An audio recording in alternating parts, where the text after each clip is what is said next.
Emily Rourke had ridden her bike down the same sidewalk every weekday for 3 years. It was a familiar path, school to home, past the old gas station, through a cluster of maple-lined streets, and into the short pedestrian tunnel beneath Ridgeway Highway. That tunnel, no longer than 40 feet, cut beneath a 2-lane overpass and connected 2 sleepy halves of the same small Ohio suburb. Locals barely gave it a second glance. Kids tagged its walls with chalk hearts and faded initials. Parents told stories about how it flooded in the 90s, but no one took it seriously anymore. Until that Thursday afternoon, when Emily never came out the other side. She had left her friend Sophia's house at exactly 4:17 p.m., confirmed by a text Emily sent. "On my way. Be there in 10 minutes. Sophia lived 3 blocks from the tunnel. Emily never made it home. By 5 p.m., her mother, Anna, was calling. No answer. She assumed Emily had stopped for a snack or got caught up with friends. By 6:15, panic set in. Calls to neighbors, friends, and teachers. Nothing. Her phone went straight to voicemail. By 7 o'clock, a missing persons report was filed. The search began immediately. Officers canvassed the neighborhood and pulled surveillance footage from 3 local homes and a gas station near the tunnel. In one of the clips, Emily could be seen riding past a parked sedan. In another, she rolled toward the mouth of the tunnel, but the crucial camera that faced the tunnel's far exit had been broken for months. All anyone could say with certainty was that Emily entered the tunnel. No one saw her come out. Her bike was found shortly after 8:30 that night, propped gently against the tunnel wall, still upright, not thrown, not broken, just placed there, like someone had parked it and walked away. There were no skid marks, no dragged tire lines, and no signs of panic. A forensic team swept the tunnel and its exits. No hair, no blood, no clothing fibers. Nothing. Her phone signal had stopped transmitting at 4:19, almost the exact moment she would have entered. The tunnel was dry. No flooding, no debris. Her backpack, usually filled with sketchbooks and notebooks, was missing. But her helmet was strapped to the handlebars, which she'd never have done if she'd meant to leave it behind. It was the kind of detail that stuck in the throat of her father, Brian, who kept insisting to the media, Emily was careful. She always wore her helmet. She didn't just forget. Within hours, volunteers poured in. By midnight, local news had picked up the story. Police dogs were brought in the next morning. They traced her scent through the tunnel and then stopped. Dead end. No trail led out. It was as if Emily had ceased to exist between one side of the tunnel and the other. State search and rescue teams expanded the radius. Helicopters scanned the woods. Crews dredged shallow ponds. Nothing. No clothing, no footprints, no signs of a struggle. Just a 14-year-old girl swallowed by a space so ordinary that even children no longer found it spooky. Emily had no history of running away. She was a straight-A student, shy but creative, known for spending hours drawing characters from fantasy books in her notebooks. No signs of depression, no secret boyfriend, no online activity that raised red flags. Police checked every adult who had been in the vicinity that day. Registered sex offenders were questioned, alibis held. A local contractor working on road repair nearby was interviewed twice. No leads stuck. Days turned into weeks. Her face was everywhere. Flyers, school hallways, gas station windows, even billboards. Her parents spoke on the news, held vigils, and offered a $25,000 reward. But the town, once consumed by search efforts, began to move on. The tunnel was painted over, covered in messages like, "Come home, Emily."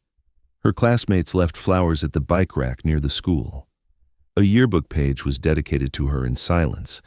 Online forums exploded with theories.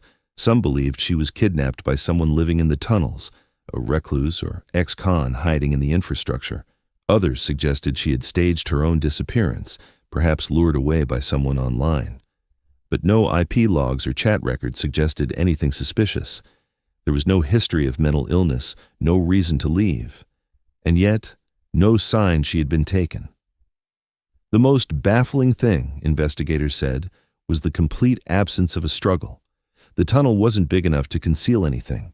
It had been fully searched within hours. No hidden access points, no unlocked maintenance doors.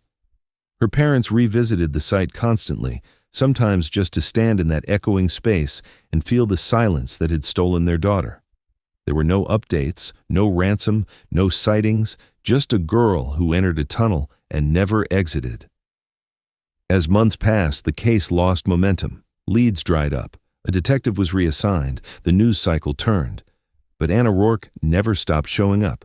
She kept a laminated printout of Emily's last known photo in her purse, the one from that morning, wearing her blue hoodie, standing beside her bike, squinting into the sun, and she stared at it every single day.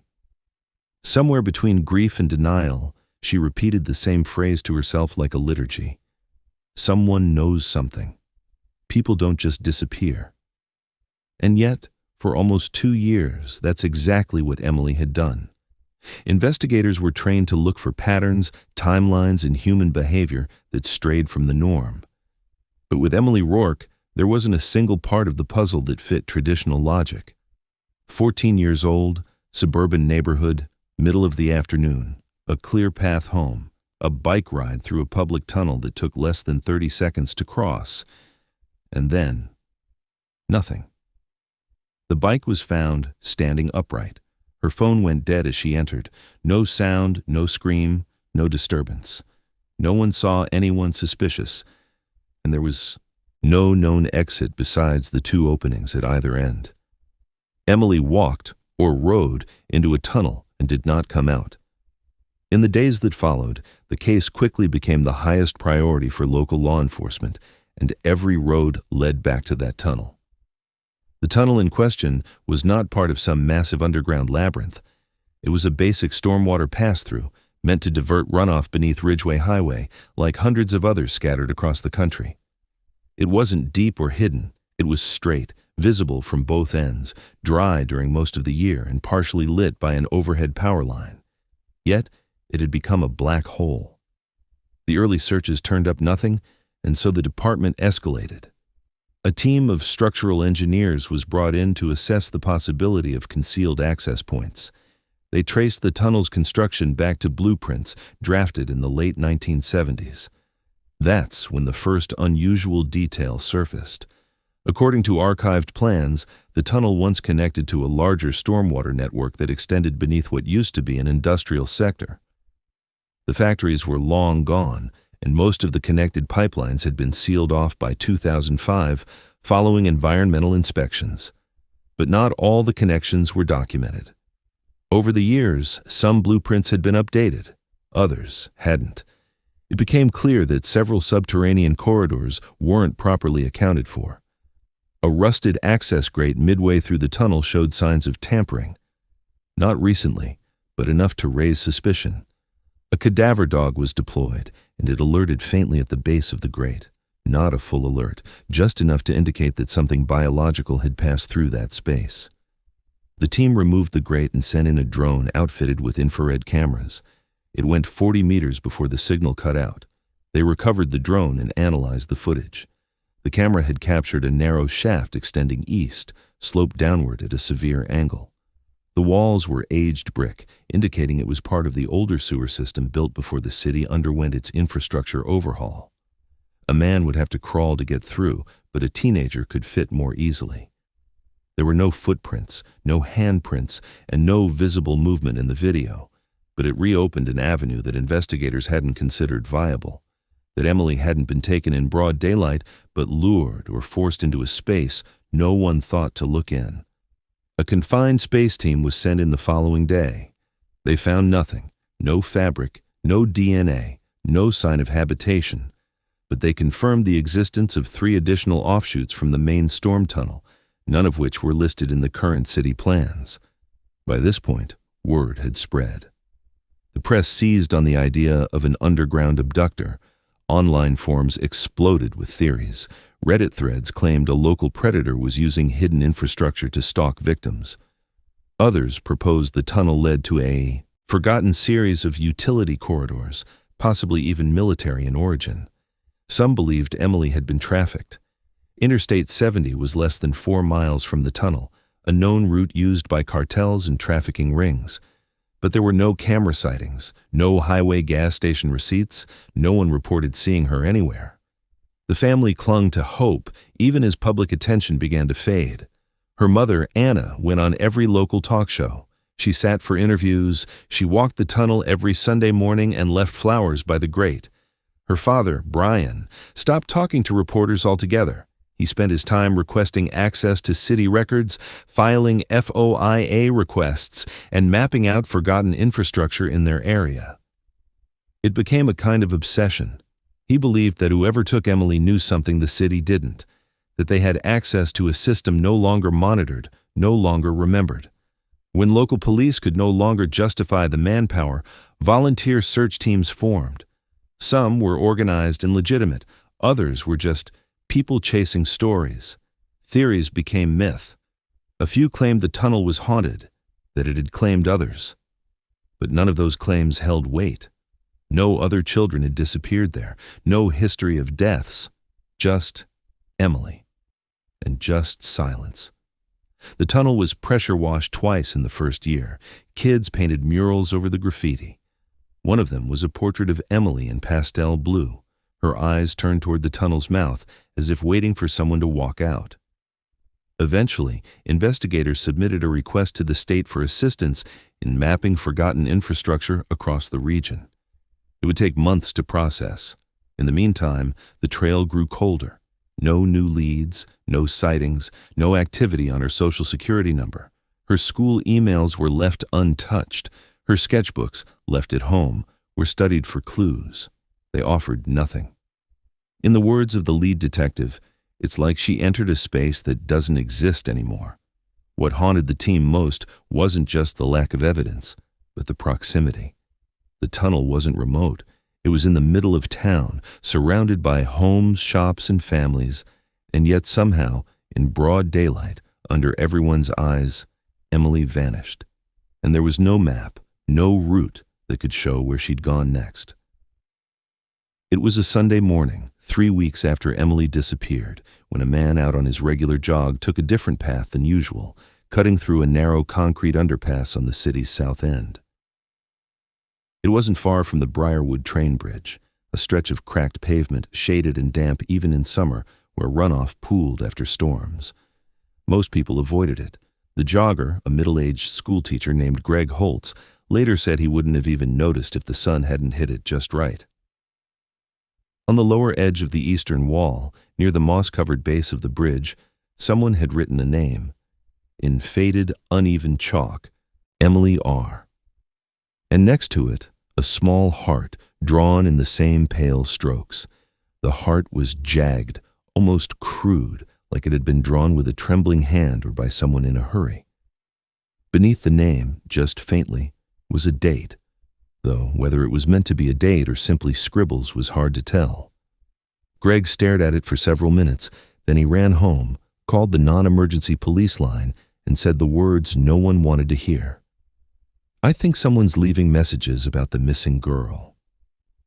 Officers arrived an hour later. They roped off the area. They took photos, logged measurements, and even collected samples of the concrete surface, hoping to preserve any trace DNA. But it was chalk, fragile, temporary, easily disturbed. By the time forensic technicians arrived, a light breeze and the moisture from the night before had already begun to wear it down. It was barely legible. The heart had almost disappeared. Still, photos were taken, and the name was visible enough to raise eyebrows. Investigators brought in handwriting experts from the State Bureau. They compared the scrawl to samples of Emily's schoolwork, journal entries, and old birthday cards. Their conclusion was carefully worded. The chalk handwriting cannot be definitively confirmed as belonging to Emily Rourke. Some letter forms are consistent, others are inconclusive due to medium limitations. In other words, they couldn't say yes, but they couldn't say no. When the Rourke family was shown the photos privately, Anna didn't hesitate. She pointed to the curve of the E and said, "That's how she loops it. It's her." Brian agreed, focusing on the way the R had a flat top, something Emily always did because a third-grade teacher once told her it looked more grown up. The heart, too, matched small doodles from her notebook margins. It wasn't proof, but to them, it was more than coincidence. It was a thread, a thread that led them straight to frustration. Investigators weren't as convinced. They considered the possibility that someone had left it there as a sick joke, either someone who knew Emily personally or someone trying to manipulate the case for attention. Online interest in the story had ballooned by that point, with amateur sleuths descending on the tunnel, the surrounding neighborhoods, and even the Rourke's front yard in search of clues. Police had already started fielding prank calls and anonymous tips that led nowhere. The idea that someone might be tagging public places with Emily's name wasn't far-fetched, but the location bothered them. The underpass where the chalk was found was almost 2 miles from the tunnel. It wasn't on a direct route to anywhere Emily would have gone that day. And while the storm drain system ran throughout much of the city, there was no confirmed connection between that bridge and the tunnel. It raised a chilling possibility. If Emily had somehow left a message there herself, it meant she'd been moved, alive, mobile, within walking distance of her own neighborhood, and yet still invisible. The area was searched thoroughly in the days that followed. Canines swept the surrounding woods. Old storm maps were re-examined. A few broken access points were found nearby, but none showed signs of recent use. Infrared drones combed the tree line, but the rain that followed had washed away any possible trace of passage. And then, just like that, the chalk was gone. A heavy storm moved in midweek. By the time officers returned to photograph the wall under different lighting, the writing had disappeared completely. No fibers, no prints, no more samples to test. The one tangible hint of Emily's presence since the day she vanished had been reduced to a file of blurry photographs and speculation. Anna took it harder than anyone. For her, the chalk wasn't a taunt. It was a cry for help. She became obsessed with finding more. Every evening she drove to underpasses, skate parks, sidewalks near construction zones, anywhere someone might leave another message. She carried sidewalk chalk in her purse, convinced that maybe Emily was trying to reach out. Maybe she was alive and scared and leaving marks the only way she could. Brian didn't stop her. He just drove. But inside the investigation, hope began to bend under the weight of doubt. The chalk could have been anyone. A teenager seeking attention, someone who watched too much true crime. A coincidence. And as the trail again went cold, the Rourkes were left exactly where they'd started, waiting in silence, staring into the gaps between facts. But there was one detail investigators couldn't shake. The chalk was found on a wall that faced away from the road, tucked beneath a shadowed side of the bridge, invisible unless you passed close by. Whoever wrote it didn't want it seen by everyone, just someone who would know to look. A full year had passed since Emily Rourke disappeared, and the silence surrounding her case had grown dense, almost suffocating. The tunnel, once the center of frantic searches, now sat in the background of the town's memory, still avoided, still whispered about, but no longer active in anyone's daily conversation. The posters had faded. The social media hashtags had gone quiet. Even the most committed online sleuths had moved on to newer stories. But inside the Rourke household, nothing had changed. The front porch light remained on. Emily's bedroom stayed exactly as it was, her sketchbook stacked neatly beside the window, her favorite hoodie still draped across the back of the desk chair. Her parents spoke less now, not because they were at peace, but because they'd exhausted every theory, every what if, every imagined version of that day. They had run out of words. And then the letter came. It arrived in a plain white envelope with no return address, postmarked 2 towns over. Inside was a single sheet of paper typed in an old serif font, as if punched out on a typewriter.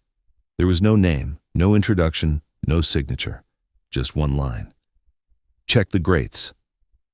Not all of them are what they seem. It was cryptic, vague, and potentially meaningless, but it was also the first new development in months. The lead detective, Sarah Givens, ordered the letter scanned and examined for prints or fibers. Nothing came back. Clean paper, no DNA, not even smudges. But something about the wording stuck with her. It didn't read like a prank. It read like a clue. A subtle push from someone who wanted to help, but couldn't be known. They began by rechecking the storm grates near the tunnel. There were a dozen within walking distance, some rusted shut, others sealed by concrete. All had been looked at in the early days, but with the lens of containment, not entry.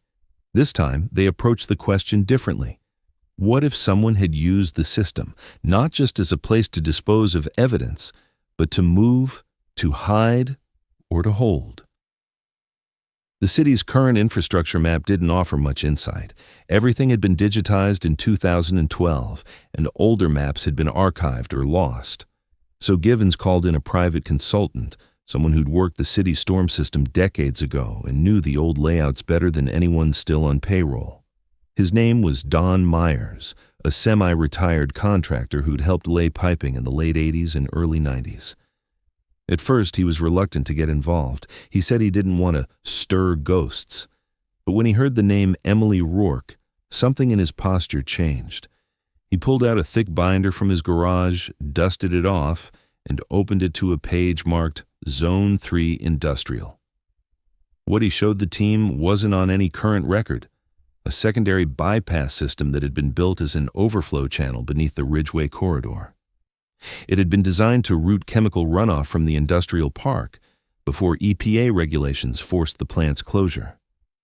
That system, Don explained, connected to an abandoned water treatment facility just outside city limits. It was sealed after a chemical spill in 2003. Since then, it had been forgotten. Givens requested access to the site. It took 2 weeks to push through the red tape. The facility technically belonged to the state's Environmental Oversight Agency, and no active keycards existed. Entry would require breaching rusted bulkhead doors. Even then, it wasn't clear if the structure was stable. But the team persisted. With Don's guidance, they traced the drainage points along the outer edge of the property. What they found wasn't dramatic. No bones, no clothing, no clear evidence of Emily. But it was strange. Several grates that were supposed to be sealed had been disturbed. Bolts were missing, hinges freshly greased. Someone had been inside, and recently. Further inspection revealed a maintenance stairwell descending into a lower level of the plant, one that wasn't listed on any of the modern plans. It had once served as a filtration basin. Now it was empty and silent, the air thick with mildew. The space had been undisturbed for years, but not untouched. A series of footprints, faint but measurable, was discovered in the dust. Not heavy boots, not animals. Something lighter, possibly bare feet. Measurements suggested a small adult or adolescent. Forensic teams collected samples. But again, results came back inconclusive. No identifiable prints, no DNA, no fibers, just movement, traces of someone alive. When the Rourkes were informed, Anna asked the same question investigators were already asking themselves. Why would someone go to all this trouble to use a forgotten water plant? Givens didn't answer. She didn't have to. Everyone knew the implication. If someone knew this infrastructure well enough to use it for concealment, they likely had a reason to avoid detection. And that narrowed the possibilities, not to outsiders, but to someone with inside knowledge, a former worker, a contractor, someone who remembered what the city had forgotten. The anonymous letter was tested again, this time with more advanced spectroscopy. Still nothing, no fingerprints, no watermarks, no traceable ink. It had been prepared meticulously. The wording, deliberately minimal. Whoever sent it didn't want recognition, but they wanted movement, and they got it. The case shifted overnight. Investigators now had reason to believe that Emily may have been taken underground, possibly even held somewhere within that maze of forgotten infrastructure. It reignited every cold file, every overlooked corridor, every bolted door no one had questioned in years. Because if the letter was telling the truth, and not all grates were what they seemed, then someone out there still had access. And possibly Emily. Leon Dobkins had worked the graveyard shift at the Ridgeway water treatment plant for almost 20 years. He'd walked the same narrow corridors, tapped the same rusted pipes, and checked the same motionless gauges long after the plant had been decommissioned. Even after the facility was formally shut down in 2005, a small portion remained accessible for regulatory reasons, just enough to justify a single night watchman. For Leon, it wasn't about the paycheck. It was about rhythm and purpose. He liked the silence, the solitude. But in early 2021, something about that silence had started to change. He didn't talk about it back then, not seriously. And when he did, no one listened. Not until more than a year later, when he heard Emily Rourke's name spoken on a true crime podcast. He froze when they mentioned the tunnel, froze again when they referenced the water plant. And that night, Leon pulled out his old shift logs from the back of his closet and started reading. He made the call to the sheriff's office the next morning. The detective on duty was skeptical at first, an aging watchman who hadn't been on site in over a year, calling in about strange noises. But something in Leon's tone cut through the disbelief. He wasn't claiming visions or secrets. He was talking about patterns. He offered them photocopies of his original logs, dated between February and April of 2021. Emily had vanished in March. The entries weren't dramatic. In fact, they were easy to overlook. Lines like, heard echoing footsteps in disused corridor C, approximately 2:40 a.m., or exterior floodlight trip near gate 3, no wind present. What drew the most attention, however, were the food logs. Even though the plant had been officially inactive, the break room still kept a small inventory of dry goods and bottled water, enough for the occasional inspector or technician. Leon recorded all of it, down to expiration dates. In March, he noted that a box of granola bars had gone missing, then a sealed case of bottled water, then a roll of paper towels. Each time he assumed it was a mistake, either his or someone else's. But by the end of the month, he wrote something different. Either I'm losing track or someone else is walking this place when I'm not looking. He had no proof, no confrontation, just absence, things missing. Doors left open that he knew he'd closed. Once in early April, he thought he saw a flicker of light behind one of the old treatment tanks, where no power should have been running. He chalked it up to nerves and let it go. By mid-2021, Leon had quietly resigned. His hands had started to tremble, his knees had stiffened, and management had pushed him toward early retirement. He left without fanfare, assuming his notes would gather dust in a filing cabinet somewhere. But now, with Emily's case drawing links to the plant and its forgotten corridors, those notes felt like something more. Detectives reviewed every page. They mapped his entries against a timeline of events surrounding Emily's disappearance. Something stood out immediately. The first missing food entry was logged just 4 days after Emily vanished. The second came 2 weeks later. The water was logged as missing in early April. Each of these entries coincided with a period of media silence in the case, when investigators had no updates, no sightings, and no clear leads. The possibility was sobering. If Emily had been taken to that plant, if someone had been hiding her, feeding her, Leon's logs might be the only real-time record of that presence. Investigators brought him in for an extended interview. He was clear-headed, tired but sharp. He recounted how the cameras in that section of the facility had stopped working years earlier. The wiring had degraded. No one bothered to fix it. He wasn't even sure which doors still had functioning locks. When asked why he never reported his suspicions at the time, Leon hesitated, then admitted something that carried a different kind of weight. They'd already told me my mind was going, he said. I didn't want to be the old man, chasing shadows. Detectives returned to the plant with new urgency. This time, they had Leon's notes in hand. They followed his path exactly, room by room, step by step. Behind an old maintenance hatch near Corridor C, they discovered a crawl space that hadn't been accessed in over a decade. Inside, they found wrappers, empty water bottles, a scrap of fabric. Nothing conclusive, but enough to warrant testing. The fabric was sent to the lab. Within a week, DNA confirmed it belonged to Emily Rourke. It was the first physical trace of her found since the day she vanished. The discovery changed everything. Emily had been alive, at least weeks, possibly months, after her disappearance. The signs had been there all along, buried in the notes of a night watchman no one had listened to. And now, investigators had to reckon with the truth that someone else had known the plant well enough to use it as a hiding place. Someone who had access. Someone who may have passed Leon in the dark without ever being seen. For the first time in a year, the Rourkes were told to prepare for the possibility that Emily's story wasn't over, that there was more to uncover. And maybe, just maybe, someone still out there knew exactly where she'd gone next.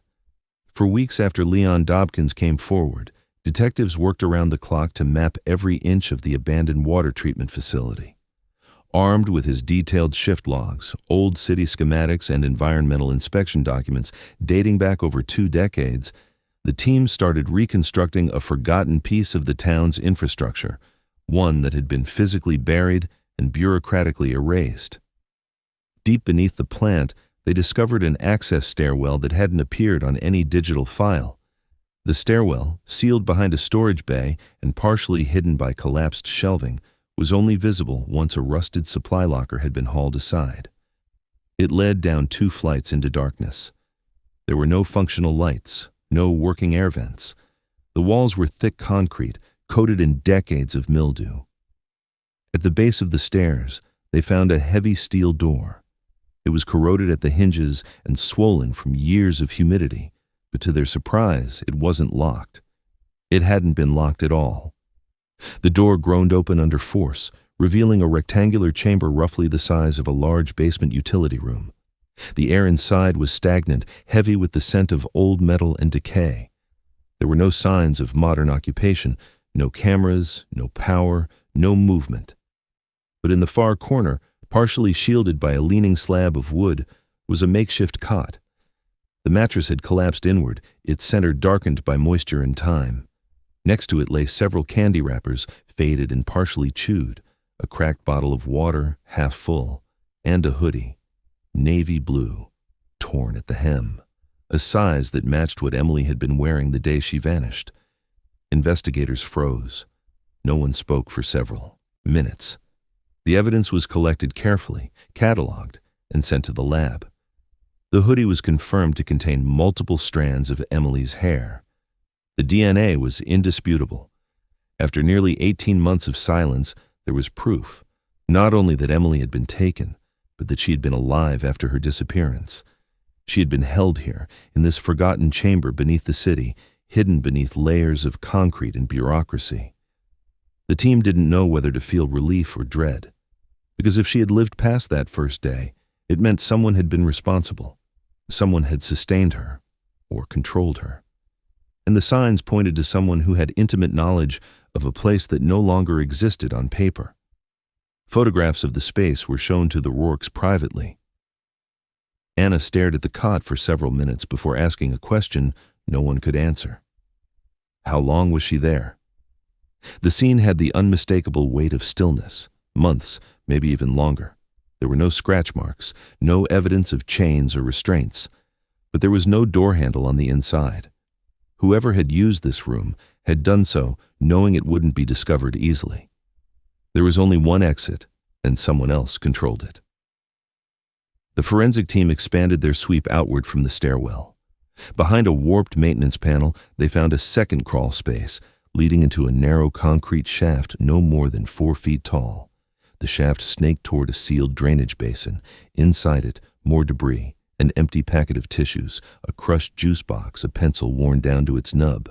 Again, DNA confirmed it was Emily's. These were her things, not planted, not staged. Her life had continued, in secret, in shadows, somewhere beneath the city where no one had thought to look. And yet, she hadn't escaped. She hadn't called out. No one had seen her, heard her, or helped her. That reality changed the direction of the case overnight. Law enforcement shifted their focus to individuals with prior access to the plant. Contractors, inspectors, technicians. Anyone who might have known about the stairwell and how to access it. Names were cross-referenced, files reopened, and yet no one matched a clear profile. The plant had passed through so many hands, city employees, environmental specialists, even private security firms, that the list grew to dozens. Many were dead, others had moved away, but a few still lived locally. Some hadn't been interviewed during the original investigation. Others had, briefly, but only in passing. The question remained, who had brought her there, and why? The chamber hadn't shown signs of violence, but it hadn't shown signs of care either. It was a holding space, not a home. And it was cold, dehumanizing, silent. Emily's drawings, so often used to decorate her room and her school folders, were nowhere to be found. No books, no notes, no voice left behind. Just fragments of her existence, abandoned as if the person who lived there had been forced to vanish again, or worse, taken somewhere else. And that raised a darker possibility. If she had left that space, it hadn't been by her own choice. The discovery reawakened a surge of public interest, and the media once again swarmed the family's neighborhood. But the Rourkes refused to speak publicly. Anna told investigators she couldn't go through another cycle of hope and grief without answers. She needed something definitive. Closure. And now that the world knew Emily had lived beyond the day she disappeared, the silence surrounding the rest of her story only grew louder. Where did she go next? Who had kept her down there? And how close were they now, walking free above the same ground where she'd once been hidden in plain sight? The breakthrough came from a security camera no one had reviewed closely the first time around. It wasn't even in the immediate search grid. It belonged to a scrapyard on the southeast edge of town, nearly 3 miles from the tunnel where Emily disappeared. The footage wasn't flagged until a data analyst revisiting cold leads ran facial recognition software through older hard drives the scrapyard owner had kept out of habit, not regulation. In a clip from August 2021, 5 months after Emily vanished, a man in a tattered brown jacket and worn work boots could be seen walking past the yard's rear fence, carrying what appeared to be a rusted toolbox in a bag slung over one shoulder. The timestamp showed it was just after 3 a.m. The face wasn't clear, but the profile gave the software enough to work with. The match came back with a 92% confidence score. His name was Cliff Marlowe. Cliff had once worked for the Ridgeway Municipal Utilities Department, assigned to stormwater maintenance and sewer mapping. In 2019, he was quietly fired following an internal investigation into harassment allegations from a female co-worker. The report never reached the public. He'd been described as reclusive, sometimes agitated, but not overtly violent. After his termination, Cliff vanished. No forwarding address, no phone records, no tax filings. The only trace left behind was a cluttered basement apartment 2 blocks from the tunnel, rented month to month, filled with infrastructure maps, water flow schematics, and stacks of spiral notebooks scribbled with what appeared to be technical observations mixed with increasingly erratic personal notes. One line appeared repeatedly. "They forgot the old veins." Detectives reopened his personnel file and reviewed past job routes. Cliff had worked the corridor surrounding the Ridgeway Tunnel dozens of times. He'd written internal memos warning about unstable grid points and access vulnerabilities that were never formally addressed. His termination, combined with his growing paranoia, had apparently led him to believe the city was ignoring dangerous weak spots in its subterranean network. Now, investigators feared he'd used that knowledge to disappear, perhaps to hide, or worse, to take someone else with him. They obtained a warrant to search the apartment again. Inside, tucked beneath a false floorboard in the bedroom closet, was a journal labeled only "Contingency." The entries were fragmented and increasingly unhinged, but some contained disturbing implications. One page read, "If they don't see the worth, make the world show it to them." Another, "No one listens above but below. Below is silent, safe, unbothered." And scrawled across the back cover in darker ink. She understood eventually. There were no direct mentions of Emily, but dates in the margin lined up with key points in the investigation. The week the chalk message appeared, the week Leon reported missing food, the same week Emily's hoodie was found. Cliff became the primary person of interest. His knowledge of the infrastructure was unmatched. He had access, he had motive. And now, it appeared, he had a direct connection to the locations where Emily had likely been held. But finding him was another matter entirely. No digital footprint, no bank activity. His last verified sighting was the scrapyard footage. When canvassing the area, a homeless man reported seeing someone living in the pipes near a collapsed storm conduit 2 months earlier. When authorities searched the site, they found an abandoned camp beneath a disused rail spur, rotting bedding, a pile of canned goods, and a scorched coffee tin. Hidden inside a metal lockbox beneath a loose slab of concrete, they discovered a folded note wrapped in plastic. The handwriting matched Cliff's journals. The note read, "You won't find her now. She's where I left her to be free." The implications were immediate and haunting. If Cliff had held Emily and then let her go, or worse, claimed to have, no one could say where or when. The phrase, "left her to be free," wasn't a confession, but it wasn't a denial either. It carried a sinister ambiguity, like someone trying to frame a cruel act as a benevolent one. Investigators searched every square foot of the camp and the surrounding conduits. No evidence of Emily. No further trace of Cliff. He had vanished again, this time deeper, more deliberately. Experts agreed he likely knew the underground grid better than anyone still employed by the city. Some believed he had retrofitted entire bypass corridors as hidden walkways, using decades-old schematics no longer tracked. If he was alive, he was in a world built to be unseen. The Rourkes were informed cautiously. Anna clutched the note for several minutes before asking a single question. Was she ever let go? No one could answer. The discovery reignited the town's interest and fear. The idea that a man had lived undetected beneath their streets, using forgotten tunnels to move undisturbed, was hard to process. But what haunted the investigation most wasn't Cliff's disappearance. It was what he left, unsaid. His note didn't say she was dead.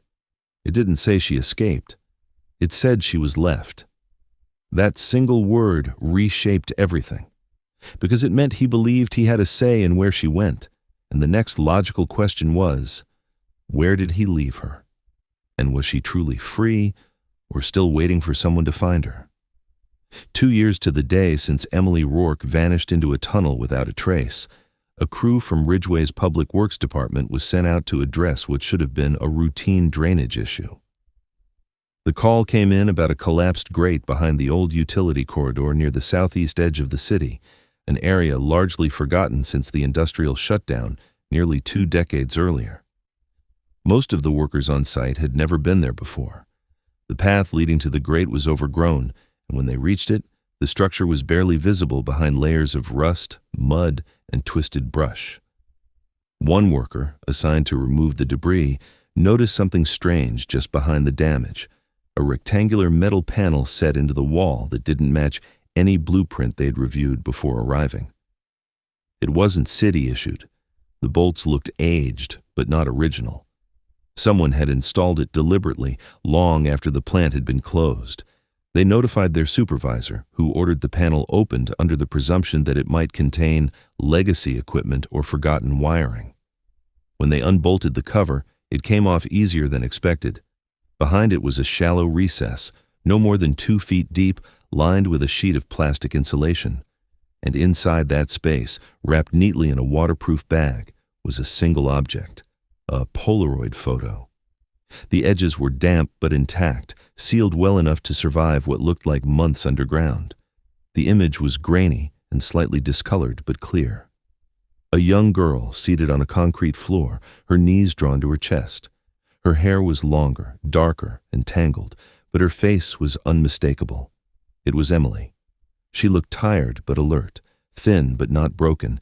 In her hands she held a small sign made from torn cardboard. Written in smudged black marker was her name, Emily R. The maintenance team didn't wait. The bag was turned over to the city's emergency line, which escalated the discovery to the Ridgeway Police Department. Within hours, the scene was cordoned off. The panel was removed for evidence. The tunnel shaft was remapped, and a forensic team was brought in to inspect every inch of surrounding space. They found nothing else. No additional objects, no signs of recent movement. But it was what was in the photograph that mattered most. Behind Emily in the image, partially visible on the wall, was a new piece of graffiti. It hadn't been present during previous searches of the underground network. Investigators, now working with renewed intensity, tracked down city graffiti reports and local tagging records. The style matched a set of murals discovered under the Briarwood overpass, tagged roughly 4 months earlier, according to time-stamped photos uploaded by a local street art page. The lab confirmed the Polaroid's manufacturing date is consistent with that same time frame, less than 4 months old. This wasn't an old photo rediscovered or a fake meant to stir up emotion. Someone had taken a picture of Emily, recently, and placed it intentionally behind a grate that would eventually need repair. That wasn't coincidence. It was deliberate. Someone wanted the image to be found. The case, long stagnant, erupted overnight. The media returned. News vans parked outside the Rourke's home for the first time in nearly a year. Online forums reignited with speculation. Police launched a new search grid focused on the southeast corridors and the forgotten spillways near the Briarwood sector. But more than anything, it was the Rourke's reaction that changed the tone of the investigation. For the first time since Emily's scent had disappeared inside the tunnel, they had something solid. Not a theory, not a rumor. Proof. Anna Rourke clutched the photo as though it might still be warm from her daughter's hands. She said nothing to the cameras, neither did Brian. But inside the precinct, she told detectives she believed Emily had left it for them. That belief didn't come from hope alone. In the photo, Emily's posture was deliberate. Her eyes, though hollowed by time, stared directly at the camera. The sign was centered, her hands steady. It didn't look like a hostage photo, it looked like a message. But the surrounding elements made it difficult to draw any single conclusion. There were no ropes, no restraints, no clear signs of distress. But the setting, concrete, spray paint, shadows, felt like an uninhabitable space. The temperature of the room, the air quality, the lack of light, all implied confinement. And the question that came next was inescapable. If she had been alive 4 months ago, where was she now? Had she escaped? Or had something changed? Investigators canvassed the graffiti site behind the overpass and tracked down known taggers. Most were cooperative, offering their timeline of activity. One admitted to painting in that space during a 3-week stretch in late spring. When shown a blown-up version of the Polaroid, he pointed to the design behind Emily and confirmed it hadn't been there before mid-April. That narrowed the time frame even more. Whoever placed the Polaroid did so between May and July. The implication was staggering. Not only had Emily been alive 2 years after she vanished, but someone had moved her, or she had moved herself, through a portion of the sewer grid long after it was considered irrelevant to the investigation. It also introduced a terrifying possibility. Someone had access not just to the tunnel where she vanished, but to multiple locations connected by the same underground system. The public reaction was swift and divided. Some believed Emily had escaped and was trying to lead someone to her, breadcrumb by breadcrumb. Others were convinced it was a manipulation, perhaps by Cliff Marlowe or someone like him, a final, cruel gesture designed to mislead and disorient. But investigators didn't see a game. They saw intent. The Polaroid was not an accident. It was placed, protected, and what it revealed could no longer be ignored. Emily had survived. The system that swallowed her had become her cage, and someone, somewhere, was still holding the key. With the Polaroid as their only tangible lead, detectives focused all resources on deciphering what lay beyond the frame. The graffiti behind Emily, once matched to a mural beneath the abandoned chemical silos, became the target. Those silos had been out of commission since 2003, declared unsafe after a spill rendered large portions of the land toxic. But according to a retired maintenance supervisor who was brought in to consult, the original drainage systems running under the silos were never fully decommissioned, only sealed off and removed from public record. Several of those old channels fed into Ridgeway's forgotten subterranean grid. When crews cross-referenced the graffiti with access maps from the early 2000s, they found one possible match: a bypass tunnel listed in a 2002 city plan, then erased by 2005 when funding for site reclamation fell through. That tunnel ran directly beneath the silos and hadn't been surveyed since. After days of navigating red tape and environmental oversight, search teams returned underground. Equipped with portable oxygen and stabilized lighting, they moved deeper into the maze of flooded catwalks and broken conduits. The descent took over 6 hours. Every turn was disorienting. Many of the pathways had caved in, and the air was stale, bordering on toxic in some places. But behind the third silo, in the lowest basin chamber, one of the crew members found a hatch. Unlike others they'd passed, this one was completely intact, sealed with industrial-grade bolts, stained from years of rust, but still functional. It wasn't on any current map, and the serial code engraved on the hinge matched a unit ordered in August of 2002, 3 months before the site was closed for good. They forced it open using hydraulic tools. The door gave with a violent groan, revealing a small chamber beyond it. What they saw inside was not the product of accident or abandonment. The walls had been lined with foam insulation. The floor was covered in plastic sheeting. Shelves built from salvaged wood held canned food, batteries, bottled water, and chemical-grade masks. Along the wall was a worn cot, pressed flat in the center. Beside it sat a crate of books, children's paperbacks, a few tattered magazines, and a sketch pad. Taped to the walls were dozens of drawings, some faded and childlike, others newer and more rushed, with jagged lines and heavy ink. They were unmistakably Emily's. Her name was written in the corner of nearly every page.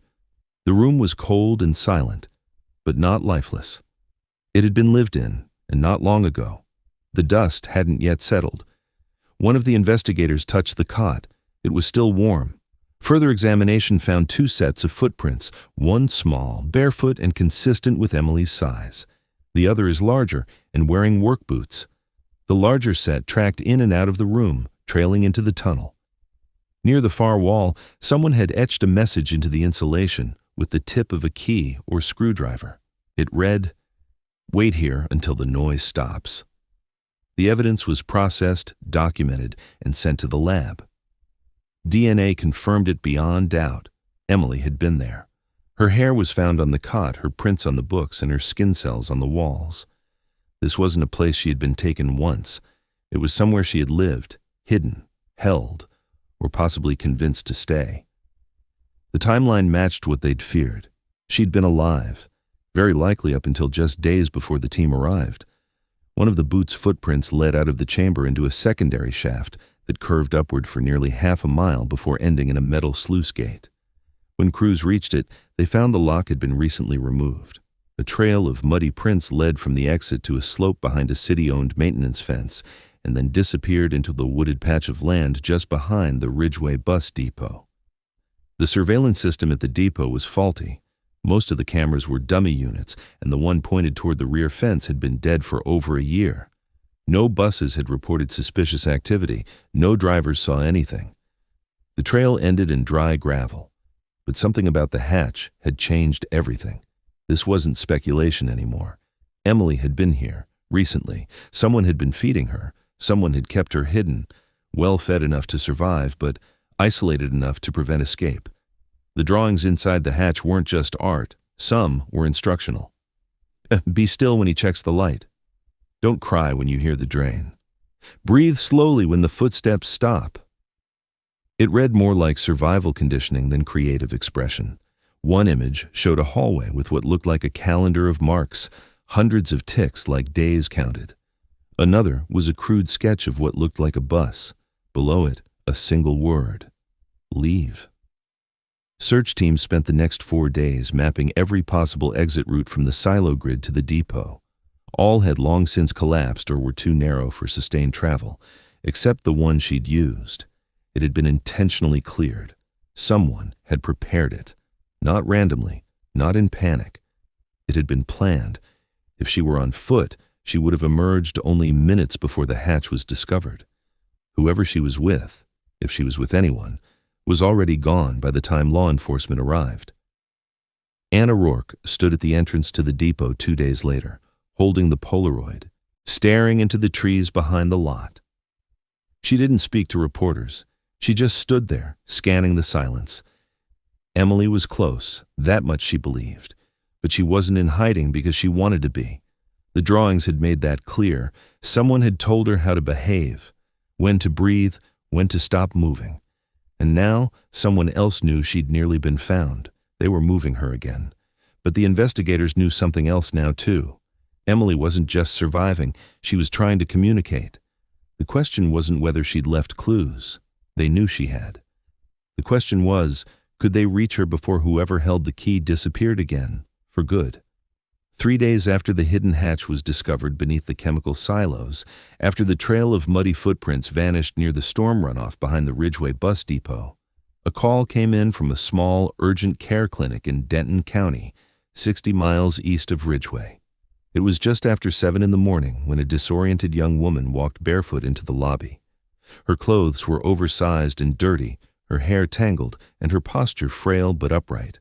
She said her name was Emily. The nurse on duty thought it was exhaustion talking until the girl pointed at the community board on the wall. On it, tacked between lost dog flyers and CPR training announcements, was a 2-year-old missing persons poster. Emily Rourke. She stared at it for a long time before whispering, "That's me." Police arrived less than an hour later. By then, she was seated quietly under a blanket, holding a bottle of water with both hands. Her skin was pale, she was underweight, her lips cracked, but her vitals were stable, no immediate injuries. The staff described her as calm and deliberate, like she'd rehearsed every move it would take to walk herself out of whatever place she'd come from. She answered the first few questions without emotion. Yes, her name was Emily Rourke. Yes, she had been missing. No, she didn't know what day it was. She didn't remember how long she'd walked, only that there were trees and silence, and then people again. When detectives asked if someone had taken her, she nodded, slowly, then added that it was a man she thought was a city worker. She said he told her there was a secret place to paint, that he'd seen her drawings at school and wanted her to help finish one he'd started underground. He knew her teacher's name. He said he had permission. She followed him through the tunnel, past the bike rack, past the spot where her bicycle was later found. She remembered that part clearly. Then she remembered the hatch, the first door, and then no more sunlight. Emily explained that the man gave her food, water, a place to sleep. He didn't hurt her, she said, not in the way most people assumed, but he made rules. She could only speak when told, could only draw what he allowed. He said the world above had forgotten her, that it was safer below, that she'd been chosen because she listened, because she was quiet. When investigators asked why she didn't scream or try to escape, she looked away, then said softly, "He told me the tunnels would collapse if I left." And for 2 years, she believed him. She described multiple rooms, first the small one behind the sealed stairwell, then the chamber with the cot and the food shelves, then, later, the hatch lined with foam, what she called the quiet room. Each time she was moved, she was told it was because they were looking for her, that if she made noise, they would find her and take her away. At some point, she stopped keeping track of the days. She counted storms instead. She remembered 5 long ones. She learnt the sounds of pipes, the weight of footsteps, and the shift in air pressure when a door was opened from far away. She drew to pass time, drew her face, her hands, and her dreams, and then stopped when he said it made her forget who she was. But she never forgot her name. Not once. When asked how she escaped, she said one day he simply didn't come back. She waited, as she always did. But this time, the food ran out. The water got stale, the light bulb in the corner flickered and didn't come back on. So she opened the emergency kit he told her never to touch. Inside was a small flashlight, a folded city map with tunnels circled in red, and a plastic bag with the Polaroid, the same one found behind the broken grate 3 days earlier. She said she didn't know how long it took to crawl out, only that she followed the sound of wind until it became birds and the smell of metal until it became trees. Then she walked until the trees became houses, and finally, a building with lights that didn't buzz. She said the urgent care center felt quiet in a different way, a better kind of quiet. DNA confirmed her identity within hours. There was no doubt. It was her. Emily Rourke, now 16, returned from a place most had assumed she'd never come back from. Her parents were flown by state transport and reunited with her in a private medical wing. There was no press conference, no photographs, just tears and hands that didn't let go for hours. For the detectives who'd worked the case for 2 years, her survival wasn't just relief, it was surreal. The girl they'd spoken of in the past tense was now sitting upright, wrapped in a hospital blanket, speaking in the present. Despite multiple sweeps, Cliff Marlowe was never found. His last confirmed sighting remained that grainy scrapyard footage from nearly a year earlier. No trace of him in the silos, no DNA in the hatch, no paper trail of movement or supply runs. It was as if he'd prepared the entire scenario with the end already in mind. The drawings Emily left behind hinted at repetition, control, a kind of obedience that wasn't just taught, but rehearsed. She had survived by learning his system, and she'd escaped when it finally broke. Emily's name was cleared from the missing persons database later that week. The final update on her case noted she had been found, safe. But the word safe didn't capture what she carried home. She startled at sirens. She slept with the lights on. She didn't like closed doors. Her mother began leaving a nightlight on in every room, not because Emily asked, but because she noticed Emily never walked into a dark space alone. Above her bedroom door, a frame now hangs. Inside it is the original Polaroid, sealed in its evidence bag, the plastic edges still warped from the damp tunnel air. Beneath it, a small brass plaque. She was never lost. She was taken. And she came back anyway.